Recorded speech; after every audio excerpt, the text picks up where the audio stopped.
Section 16. Right to bail, habeas corpus.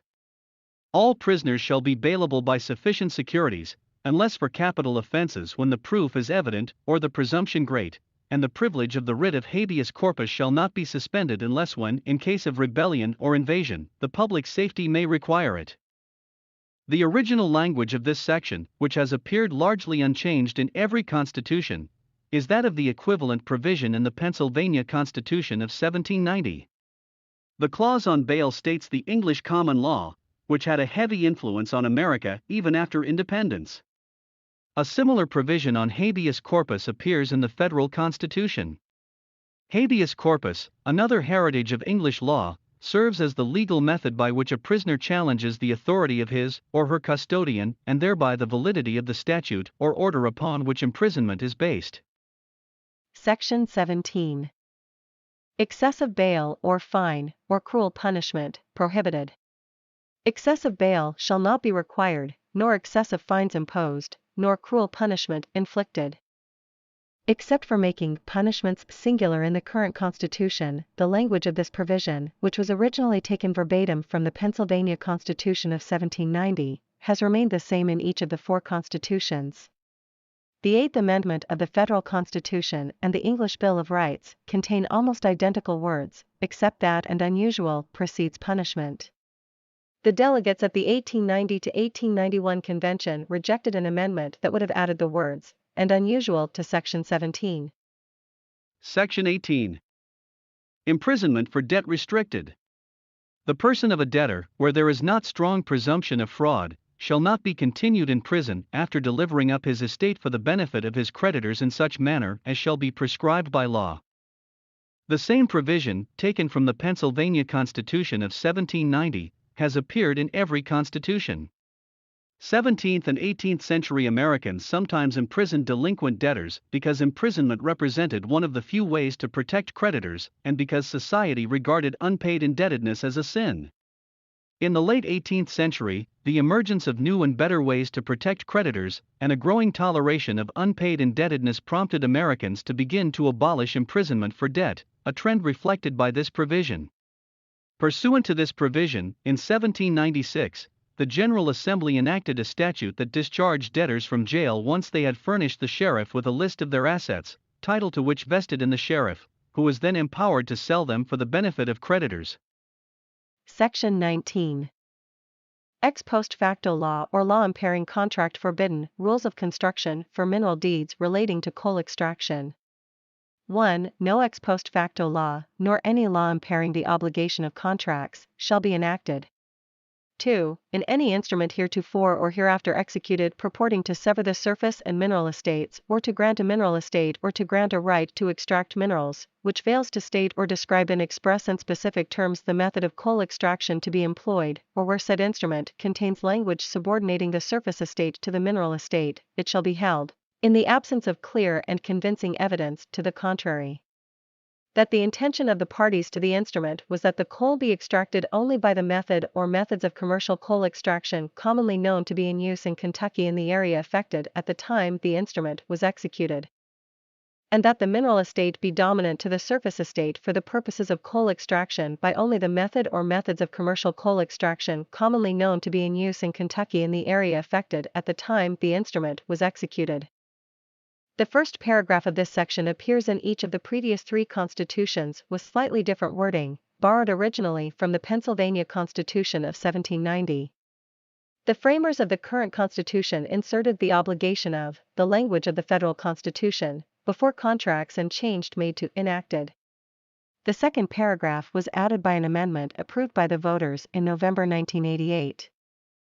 Almost all other sections of the entire Bill of Rights remain basically the same as they were in 1792, when Kentucky became a state and adopted its first constitution, except this Section 19, which was amended in 1988. In November of that year, the voters approved the Broad Form Deed Amendment that provided that any broad form deed that severs surface and mineral estates shall be interpreted to reflect an intent of the parties to only allow use of extraction methods commonly used in the area at the time the deed was executed, unless evidence supports the contention that the parties intended otherwise. The goal of proponents of the broad form deed amendment was to protect the rights of landowners from the detrimental effects of strip mining, a method of coal extraction that was generally not in use at the time many of these deeds were executed. Section 20. Attainder, operation of restricted. No person shall be attainted of treason or felony by the General Assembly, and no attainder shall work corruption of blood, nor, except during the life of the offender, forfeiture of estate to the Commonwealth. This section has appeared in all four constitutions. It was divided into two separate sections in the first three documents. The term legislature was changed to General Assembly in the second constitution. The language originally was taken from the Pennsylvania Constitution of 1790. Technically, a bill of attainder is a special act of the legislature that imposes a death sentence on an individual accused of a major crime such as treason, but without judicial determination of guilt. In the 17th century, Parliament enacted bills of attainder to secure the official decapitation of allegedly treasonous royal councillors without having to involve the judiciary, which was thought to be under control of the king. Since that time, the judiciary has become more independent, and it is now regarded as the much preferred institution to determine guilt and punishment rather than the legislature, which too often proceeds without enforcing the necessary safeguards against prevailing prejudice and passion. Section 21. Descent in case of suicide or casualty. The estate of such persons as shall destroy their own lives shall descend or vest as in cases of natural death, and if any person shall be killed by casualty, there shall be no forfeiture by reason thereof. This provision appears in all four constitutions, the framers of the current charter having made estates singular and case plural. The original language comes from the Pennsylvania Constitution of 1790 and has as its purpose to abolish the English common law rule of corruption of blood and deodand. One who committed suicide was deemed to suffer corruption of blood, and on that account his property was forfeited to the king. Deodand was personal property that caused death, and on that account it was also forfeited to the king, regardless of the owner's responsibility for the death. Section 22. Standing armies restricted, military subordinate to civil, quartering soldiers restricted. No standing army shall, in time of peace, be maintained without the consent of the General Assembly, and the military shall, in all cases and at all times, be in strict subordination to the civil power, nor shall any soldier, in time of peace, be quartered in any house without the consent of the owner, nor in time of war, except in a manner prescribed by law. The framers of the current Constitution made minor changes to the original language of this section, which comes from the Pennsylvania Constitution of 1790 and appeared in that charter and the first three Kentucky charters as two separate sections. The restrictions against quartering soldiers also appear in the Third Amendment to the Federal Constitution, and a similar condition to the maintenance of standing armies exists by implication in the Federal Charter. There is no express subordination of the military to the civil power in the federal constitution, although such subordination can be implied from the aforementioned provisions as well as the designation of the President as the Commander-in-Chief of the Army and Navy. The necessity for the consent of the General Assembly to establish a standing army stems from the British heritage of fearing armies controlled by the king, especially in the 17th century during the monarchies of Charles I, 1625 to 1649, and James II, 1685 to 1688. The limitations on the quartering of troops are the result of the heritage of colonial opposition to British insistence that troops be quartered by the colonists during the time of turmoil preceding the American Revolution. Section 23. No office of nobility or hereditary distinction, or for longer than a term of years. The General Assembly shall not grant any title of nobility or hereditary distinction, nor create any office the appointment of which shall be for a longer time than a term of years. The phrase, "then during good behavior," constituted the tenure limitation of this provision in the first two constitutions, originally taken from the Pennsylvania Constitution of 1790. The framers of the Third Constitution changed the limitation to a term of years, to reflect the general replacement in that charter of terms of good behavior with limited tenure. This provision represents the tradition established by American colonial governments of not establishing titles of nobility of hereditary distinction, and thus rejecting an important practice of Great Britain. Section 24. Emigration to be free. Emigration from the state shall not be prohibited. This section, taken from the Pennsylvania Constitution of 1790, has appeared in every Kentucky constitution and serves to guarantee the right of transit from the state. English law recognized a general right of transit, a tradition that doubtless influenced the framers of the Pennsylvania and Kentucky provisions. Section 25. Slavery and involuntary servitude forbidden. Slavery and involuntary servitude in this state are forbidden, except as a punishment for crime, whereof the party shall have been duly convicted. The framers of the 1891 Constitution included this section in order to ensure Kentucky's African Americans that slavery would not be reinstated within the Commonwealth.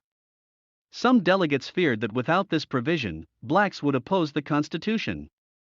The minority who opposed including this section argued that the 13th Amendment of the Federal Constitution, which contains similar language, made this section unnecessary, and that Kentucky's African Americans did not desire the provision. The intensity of the pro-slavery efforts in 1850 is reflected in a provision that was placed in the 1850 Bill of Rights and removed in 1891. That section reads as follows: "The right of property is before and higher than any constitutional sanction, and the right of the owner of a slave to such slave, and its increase, is the same and as inviolable as the right of the owner of any property whatever." This section was replaced in 1891 by the current Section 25. Section 26. General powers subordinate to Bill of Rights, laws contrary thereto are void. To guard against transgression of the high powers which we have delegated, we declare that everything in this Bill of Rights is accepted out of the general powers of government, and shall forever remain inviolate, and all laws contrary thereto, or contrary to this Constitution, shall be void. The framers of the first Constitution adopted this section from a similar section of the Pennsylvania Constitution of 1790 and added the last clause to reinforce the notion that laws and other actions of the state and local government in violation of the Bill of Rights or the Constitution in general are null and void. A delegate to the Constitutional Convention of 1890 to 1891 asserted that this section also means that the Bill of Rights is paramount over all other parts of the Constitution. Section 26A. Rights of victims of crime.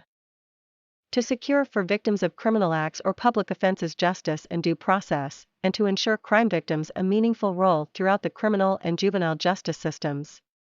A victim, as defined by law which takes effect upon the enactment of this section and which may be expanded by the General Assembly, shall have the following rights, which shall be respected and protected by law in a manner no less vigorous than the protections afforded to the accused.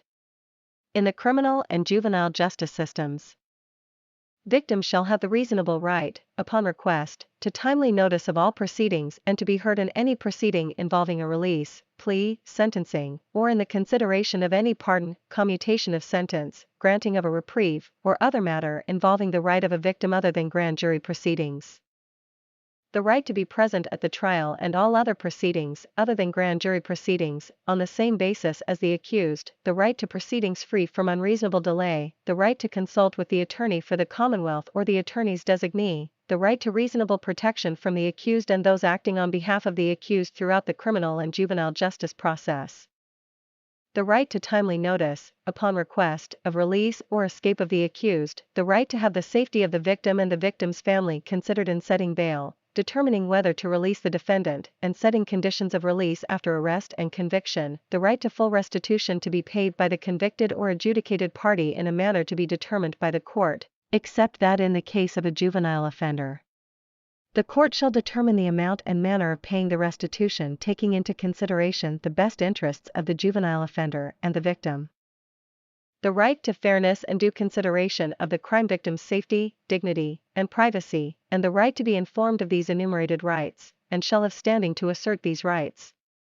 The victim, the victim's attorney or other lawful representative, or the attorney for the Commonwealth upon request of the victim may seek enforcement of the rights enumerated in this section and any other right afforded to the victim by law in any trial or appellate court with jurisdiction over the case. The court shall act promptly on such a request and afford a remedy for the violation of any right. Nothing in this section shall afford the victim party status, or be construed as altering the presumption of innocence in the criminal justice system. The accused shall not have standing to assert the rights of a victim. Nothing in this section shall be construed to alter the powers, duties, and responsibilities of the prosecuting attorney. Nothing in this section or any law enacted under this section creates a cause of action for compensation, attorney's fees, or damages against the Commonwealth, a county, city, municipal corporation, or other political subdivision of the Commonwealth, an officer, employee, or agent of the Commonwealth, a county, city, municipal corporation, or any political subdivision of the Commonwealth, or an officer or employee of the court. Nothing in this section or any law enacted under this section shall be construed as creating 1. A basis for vacating a conviction, or 2. A ground for any relief requested by the defendant. This section was added to the Bill of Rights as an amendment ratified by the voters in November 2020.